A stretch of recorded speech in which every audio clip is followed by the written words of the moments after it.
Welcome to another episode of The Pickpocket. Here at The Pickpocket, we utilize the NBA category in the Fanduel app to help you win money. Be sure to follow us on Twitter and be sure to like, subscribe to the channel, comment your suggestions or questions. We want to hear from you. How have your lineups been doing? And happy Wednesday. Top 5 from tonight's slate by position. At point guard, we got Luka, my man Luka. As shooting guards, we got my boy CJ McCollum. Small forwards, Kevin Durant. Power forward, Anthony Davis. And at the center position, we got Cat, a.k.a. Karl Anthony Towns. Or it's actually Karl Anthony Towns, a.k.a. Cat. You get what I'm saying. All right. We're doing things a little different today. We're going to get right into the mock lineups.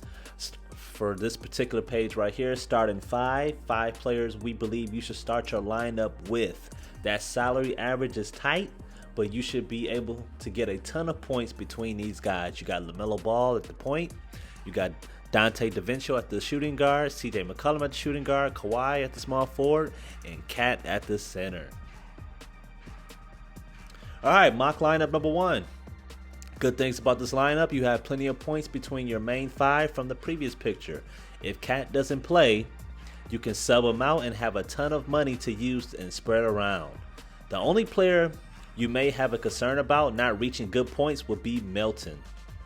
He is the best option for such a low salary. Cam Johnson from Phoenix, he is good for the number of minutes he plays. He has the benefit of playing a weak Atlanta defense. Kuzma concerns us as well, but he should do well, especially if the Lakers decide to sit AD on a back-to-back. Your late game players, McCollum and Kawhi Leonard, are good regardless the matchup, but both defenses aren't well guarding that position, and Lillard may also sit. Kawhi is Kawhi. Great players to have late. Also, Bagley. You don't have to run with this, but this is solid considering you have 3 players over 9K. Mock lineup number 2. Paul George and CJ McCollum make up good late game players. It's hard to go away from McCollum based on his recent play. Now playing against that weak Sacramento defense.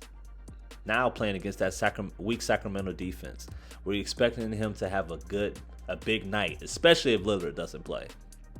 Chris Middleton was slightly cheaper than Holiday, but Detroit can't stop point guards, so try to maximize that pick and use the money in the deeper small forward pool. Speaking of which, Barrett and Beasley should provide good numbers. Barrett was the cheapest option that we expect to produce this game. Beasley will face a Memphis team that can't stop parked cars. If Porzingis plays, we like this. It says GTD, which means games time decision, but he was slated to start last game had they not postponed it. Keep your eyes out on our Twitter for this update. Very important there. Saric and Gasol are fill-ins. We just need anything around or above their average. Mock lineup number 3. This is value heavy. There's only one hitter in the lineup, Zion. He probably won't go bonkers, but for a late game, we like him teamed up with Barnes against a poor Portland defense, and Batum has been solid. LaMelo has been beyond his value lately. He will continue to be more costly. Good pick tonight versus Luka. Apologize for the grammatical error. Hoping he will stay away from foul trouble. It helps that he plays with the second unit of teams. Chris Paul, Booker, and Reddish will be in the game. We think will be high scoring. These 3 are high usage, and Reddish doesn't have to score points to bump his FDP. Like Paul, they do so much other stuff to help you. Chris Middleton loves playing against Detroit. Can't recall a bad FDP game from him facing them. Robinson has been sneaky this season as his price doesn't tell you the story. For that salary, he is a value pick, but great option when you are not paying for Randall. Using the 2 most expensive players for this mock lineup. Giannis and Luka, not much needs to be said except if they don't score in the high 50s with that salary cost, it will hurt your lineup tremendously. Melton is in this game with the least amount of defense played. Both Minnesota and Memphis are terrible defensively. Paul George makes another appearance because the small forward is slightly deeper, and picking Kawhi would have left us picking a player we aren't sure will even play. DaVincio, I hope I'm not butchering his name either, will get garbage minutes in the event this game gets out of hand. That'll add to his already solid FDP from playing starter minutes. Cam Johnson and Melo are healthy gambles. Atlanta doesn't play defense, and Melo is coming off a flashback game. We like both to be solid enough. Carmelo plays late, so you won't require much from him unless everyone around him underperforms. Prince may benefit from a back-to-back and Durant sitting. Montrezl Harrell was the best option in centers for that price. He has been solid lately and should continue against OKC. All right, sleeper lineup. Take this lineup and swap out players. This leaves a lot of room for improvement, but everyone here can be considered sleeper picks. Tyus Jones goes under the radar because of Dylan Brooks. CP3 is a big name, yes, but that offense usually runs through Booker, and there are still people thinking he lost a step. Hardaway is behind Luka and Porzingis, and will still get buckets and solid stat sheets.